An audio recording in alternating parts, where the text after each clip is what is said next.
my life has become very much about using words to tell stories. I have an almost religious reverence for the power of words. You can make them do whatever you want. You can make them mean whatever you want. And because of that, you have to be careful with them. They require care and attention, which I love. And when I say I love English, I don't just mean that I like literature. I mean that I love the English language. It's grammar and punctuation. It's etymology, how unnecessarily complicated it is. How it looks on paper, how it comes out of my pen, how it sounds when I breathe on it. So all of this being said, I set out initially to create this TED Talk all about words and storytelling, and it was going to be intelligent and awe-inspiring, and it was just going to blow your minds away. But then I started thinking about what this opportunity to give a TED Talk means to me. I started thinking, what can I get out of this, rather than what do I think I can give to you? So essentially, I started being kind of selfish about it. And then Berna gave her TED Talk about fear, which was all the kick in the pants I needed. And I started thinking, how can I use this opportunity as a chance to get over a fear? This, of course, begs the horrifying question, what am I afraid of? I don't think that I'm afraid of a whole lot. I don't have any really paralyzing fears, but I am absolutely terrified of being vulnerable. I have to force myself to be vulnerable. It doesn't ever come naturally. But when I am afraid of something, that's how I know I need to do it. So I'm going to use this opportunity to make myself vulnerable.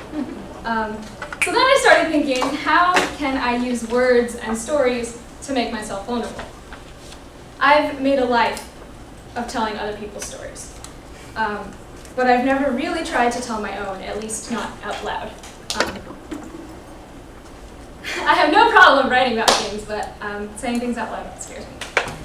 So tonight, I am going to do what's quite possibly the most emo-tastic thing I have done since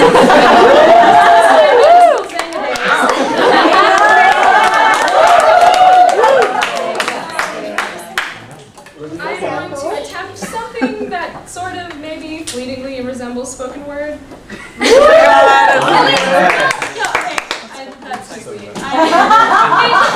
It started out that way, that was my intention, and it's really probably just going to be more like me talking at you. But I'm going to talk about things I don't usually like talking about because they scare me, or they make me uncomfortable, or I worry about being misunderstood if I say them out loud. And I'm calling this Here When I Am. It's inspired by something I wrote for this literary food blog I started a few summers ago, which I think like 2 people read. Yeah, so I guess without further ado, I will just get on with this at the risk of looking incredibly foolish. Woo! Yeah. Okay, so I'm very nervous. If you can tell. You're going to do great.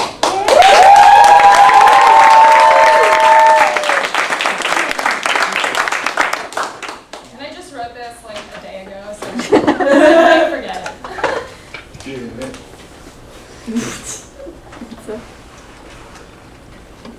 Here, when I am 20, I have already made 2 of the 4 decisions that end up making me a better person.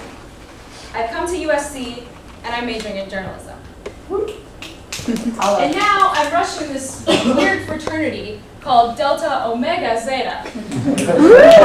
And I actually feel sick about it, because I like the people, and I know I need it, and I know it needs me, but I have never been good at convincing people of that. The thing is, I've stepped on an orange peel.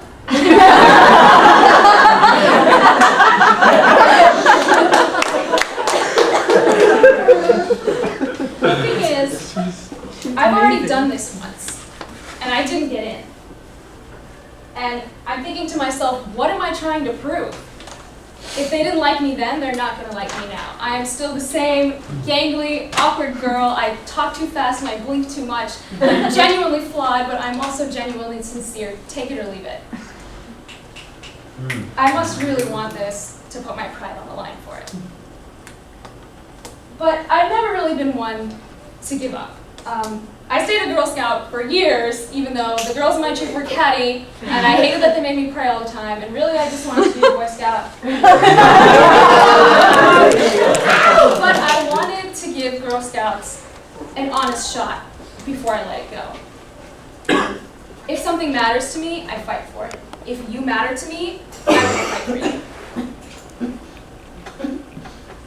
Here, when I am almost 20 and a half, I am at my first Running Man meeting. We're sitting around a huge table in a room that I didn't even know existed up until that point. We have been given these little black notebooks, supposedly because we're going to journal about our reflections at the end of every meeting. Except, of course, we never do it again. But tonight, it's February 24th, 2009. And tonight, for the first and last time, I write an entry in this notebook. It's just a single page, and I end it, I'm just really glad that despite everything, I'm here right now. It's such a relief to have faith in yourself again. Here, when I am barely 21, I decide that it's high time I let my guard down, which is a huge deal for me. So I think I'm a badass, and I muster up the courage, and I tell the guy I like him straight up to his face. Yeah! But not really to his face, because I can hardly look him in the eyes, so I look at my ankle and the top of his ear, the palm stone, and my ankle. I guess I must have really attractive ankles. And I discover that it's quite the challenge to talk when you're expending all your energy just trying not to throw up or run away.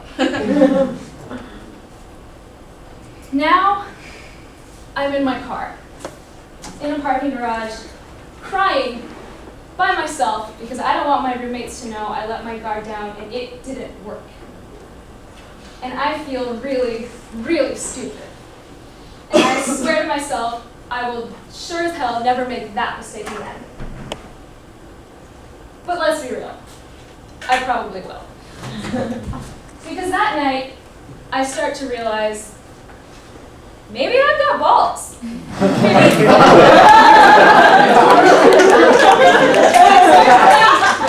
I start to think, hey, maybe I've got balls of steel. No, you don't, my sister tells me. Nimisha, she says, you have balls of titanium, because titanium is stronger and more resilient than steel. That's true.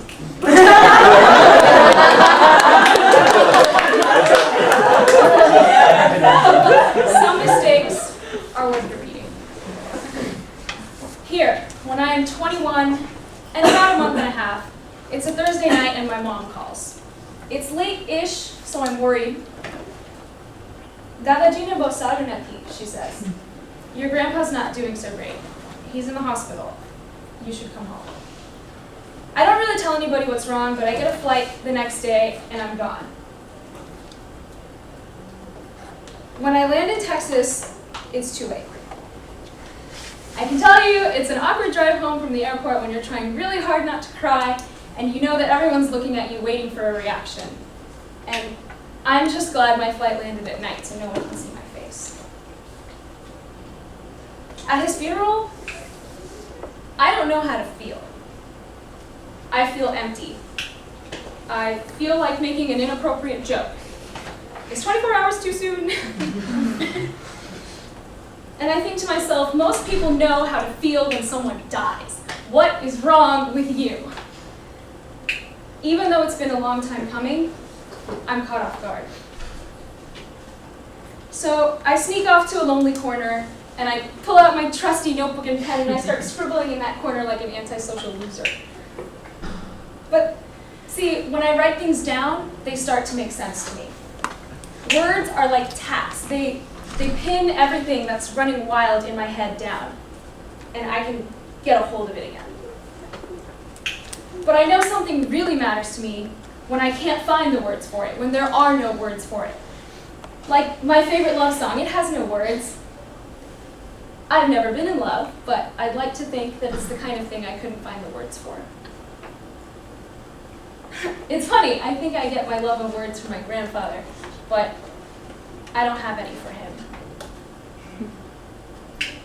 Here, when I am almost 21 and a half, I leave and I go approximately 5,437 aerial miles away. I leave for 5 months.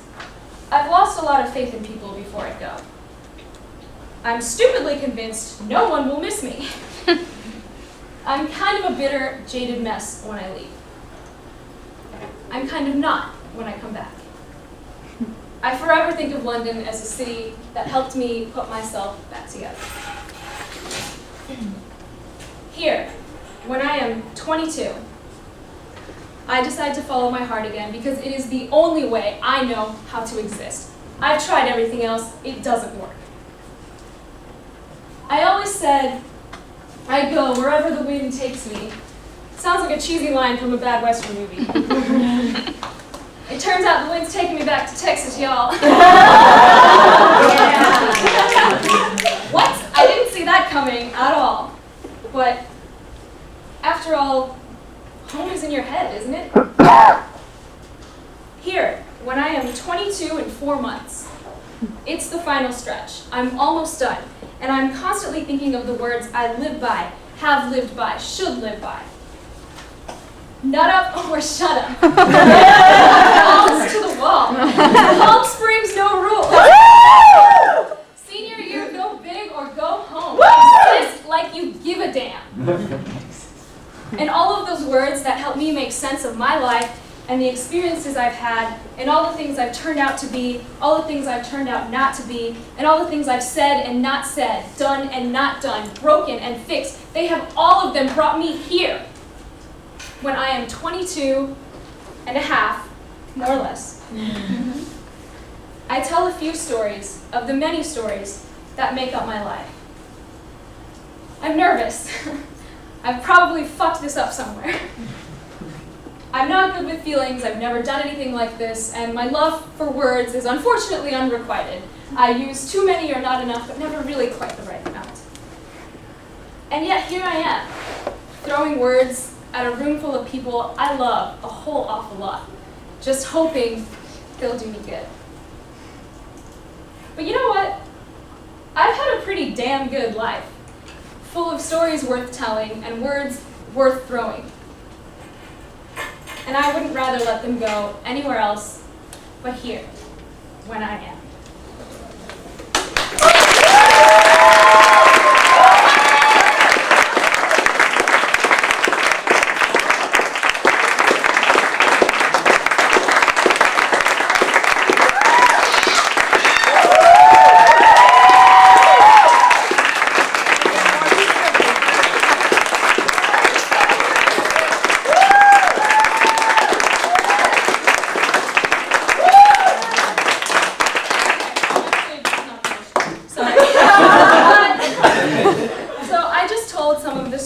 That are part of a great collection of stories that are my life. And you might have noticed that none of them were really, earth-shattering, incredible experiences that I talked about, but on some level they mattered to me in some way, and for that reason alone, they were worth telling. And I've said this before and I'll say it again, if there's anything I've learned these past 4 years studying journalism, it's that everyone has a story to tell. They just need someone to listen. And I am more than happy to be that listener. I have been that listener for a long time. And after all of this listening, I finally figured out what kind of story I enjoy telling. I love people who love something. Anything. You have a passion, and I want to hear about it. I want to hear your story. People who enjoy strange European hybrid sports like chess boxing. And these are all stories that I've done this year for my broadcast classes. People who love ping pong and play it competitively and started the ping pong posse here at USC. People who love bunnies. People who love bunnies so much that their entire home is full, nook and cranny, of bunny items. You can barely move in there.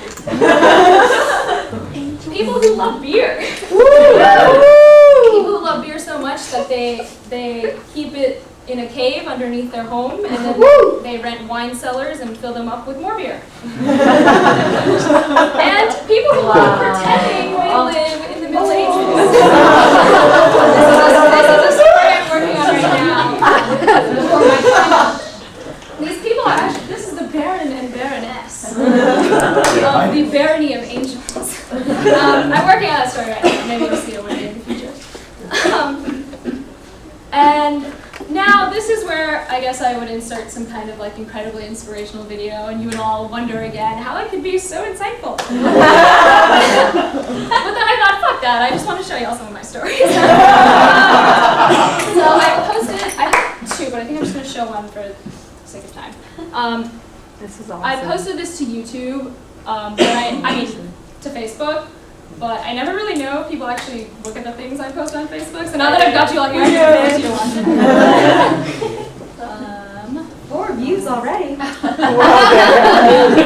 not really, they're all me. I'm not really going to explain the story. I think the stories can always stand for themselves.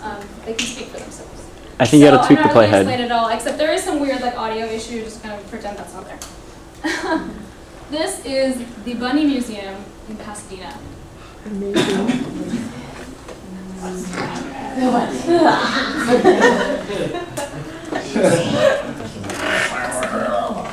Take a closer look and you'll notice something odd. The Bunny Museum, bunnies, and more bunnies. When people walk in the front door, which I think is very funny, everybody goes, wow, wow. One step inside the Bunny Museum and it's as if you've fallen into a rabbit hole. Pardon the shaky feel. There are kissing bunnies, rocker bunnies, Elvis, parsley. Isn't that freeze-dried bunnies, and even dust bunnies. But this place is more than just a house full of bunnies. For owners Candace Frazee and Steve Lubansky, it's a house full of heart. It started out by being a love story and then turned into a living museum. Steve gave me the first bunny 19 years ago on Valentine's Day because we call each other Honey Bunny. And then I gave him one at Easter. Before you know it, we're giving each other a bunny every day as a love token. At the couple's bunny-themed wedding reception, carrot cake included, Lubansky surprised his honey bunny by dressing up as one. It was so much fun. And then I realized it was him because he had disappeared. And I was like, where's Steve? And then I'm like, oh, that's Steve.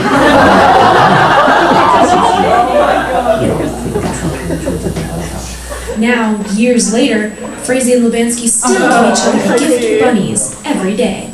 We just start giving each other like 2 or 3 Nearly everywhere you look in this museum, a bunny is looking right back at you. Guinness World Record for the largest bunny collection, and that was in 1999 when the couple had 8,437 items. Now they have more than 28,000.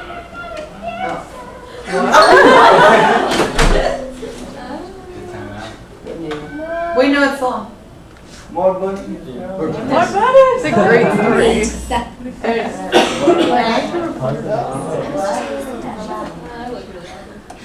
You look great.